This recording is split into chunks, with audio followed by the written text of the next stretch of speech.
Okay. Okay. I would like to talk today about chirality. Now, chirality is a very interesting word. It comes from the Greek, which means handedness. We live in a four-dimensional world, which is three dimensions of space and time. And the fourth dimension causes an inability to put our hands together, palm to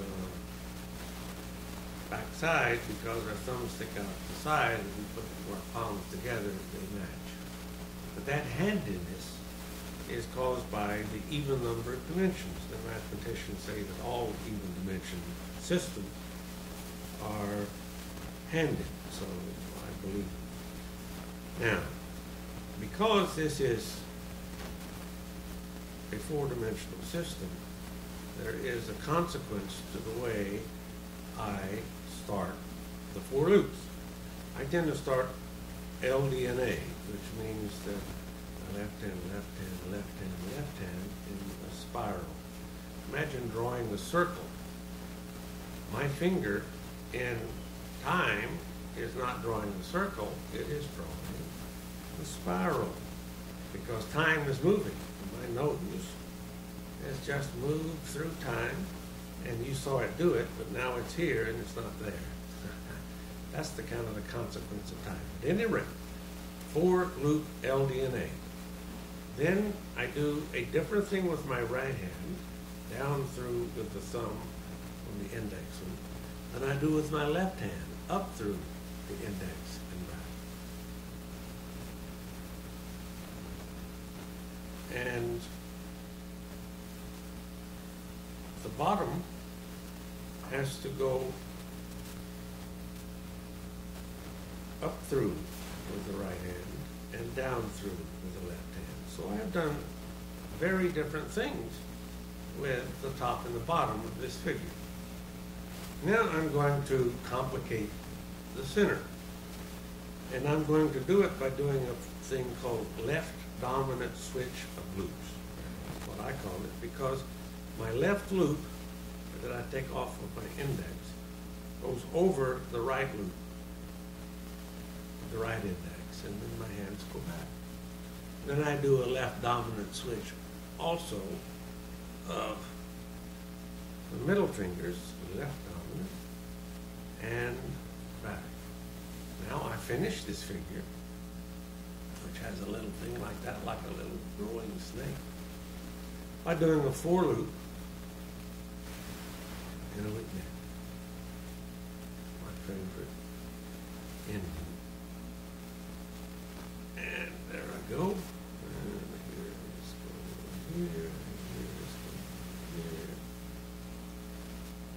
And down comes that. And up comes that. And I have a little eagle. I hope that you can see it. The wings aren't as proud as they could be whenever he faces you here. I can try to make his wings more proud by lifting out. And there you see the eagle. And there you see the eagle. And it is a consequence of understanding what happens when you do something in this four-dimensional chiral world, and what you do with your left hand, and what you do with your right hand, and which goes first and which goes second, have consequences. And string figures are four-dimensional vectors of consequence of what happens when a torus, a long, thin, skinny donut, flexes on itself and is held in position. You can make an American eagle out of four loops.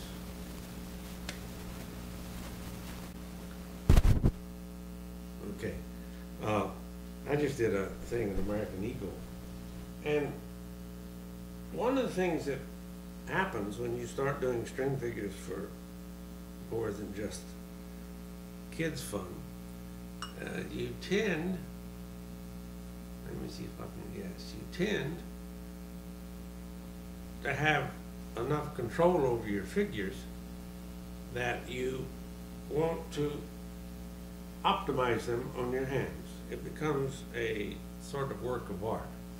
So here is my American Eagle with a thicker red string. I think that it's fairly magnificent. It's not quite as perfectly balanced as it might be, because I'm not perfectly balanced. My little finger here, I'll tell you about the story. Okay, there we are. But that's the American Eagle. Let's see if I can pick this other string up that I was playing with. And this is a string that I crochet, which is to say it is, I think, Parisian cotton of some nature that I got in a store which sells such things. The women sort of look at me funny when I come in, but I go in nevertheless. And this, I think, is 5 loops. Yes. 5 loops of my, he doesn't have the wings that he should have, but you can see he had his baby little feet down there. He's got his little self sitting over there, and while he's got his wings a bit folded, this is a different sort of manifestation of the same consequential action that I have put into a very different string, which has a different sliding coefficient of friction, which is to say that since I crocheted it, it is not smooth. It is, if you can come in on me here and look at it, you can see that it is granular. It's got wave function. And if you came in close enough to get the little fuzz on the top of it, you see that it wears itself where it is exposed, and it protects itself in the valleys. But it is a consequence of my having done a left-handed spiral with my crochet hook on a simple string to cause it to have a consequential nature, which thickened it and made it a different sort of reality.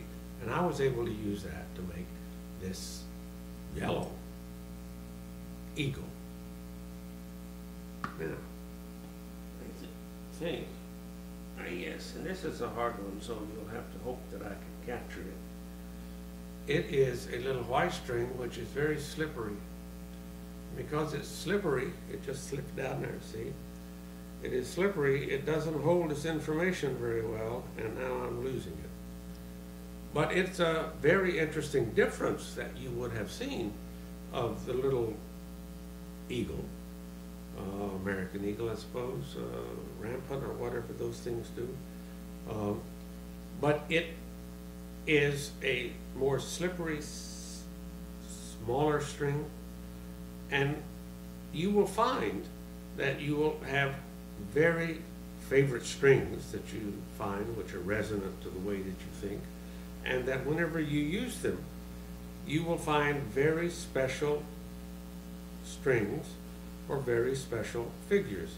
And as a matter of fact, it is because of the quality of the string often that you get the flower of the figure. And as you become more and more acquainted with a little string that you use, you'll notice that I have several on my wrist right now, because I think about a lot of different kinds of things, but most of my students have 1 or 2 at any given time. Okay, I'm going to do the same thing with this and see if I can, see if it's going to be 5 loops. Okay, and this means that I go down through on the right, up through on the left, up through on the right, and down through on the left.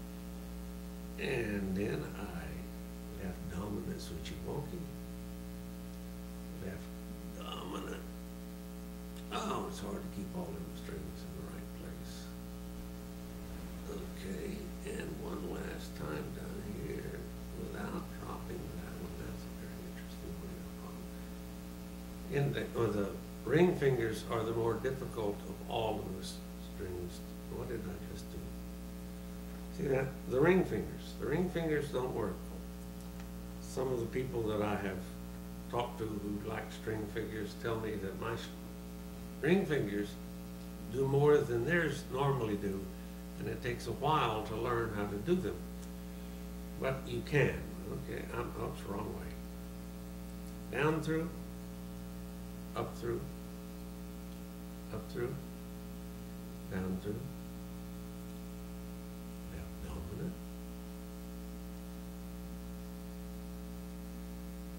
left dominant. And now let's make sure that we get this.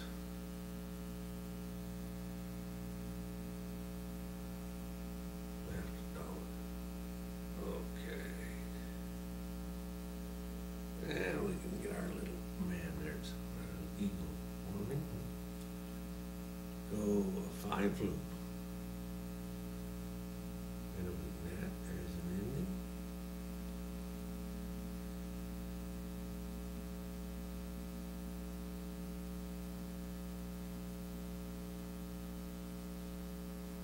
Okay, and then finish, and finish. And we have a very tall, well, it's not tall that way yet. Let's see if I can make it tall without dropping all the information, because it is such a silky string. There we are a little bit. Okay, there you can begin to see. I hope you can begin to see. Jonathan, can you see?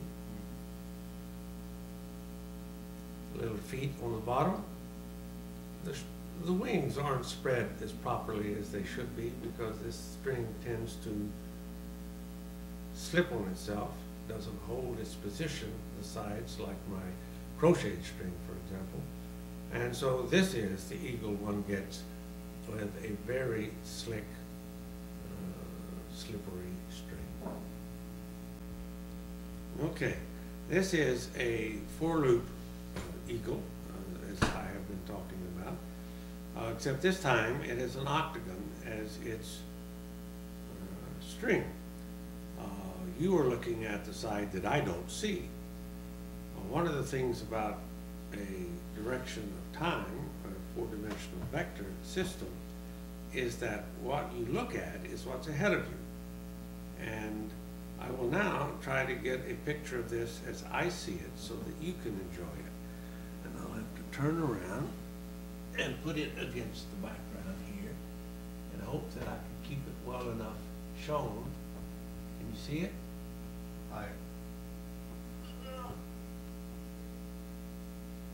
It's not quite as good as it should be. Hold on a second. Let's see what happens if I guess I almost lost it. There we go. Make him skinnier and more in control. There we go. Look at that like that. Can you see him now? Yes. He's cute. I like the way the colors go in the American Eagle, who comes from an octagon. Yeah.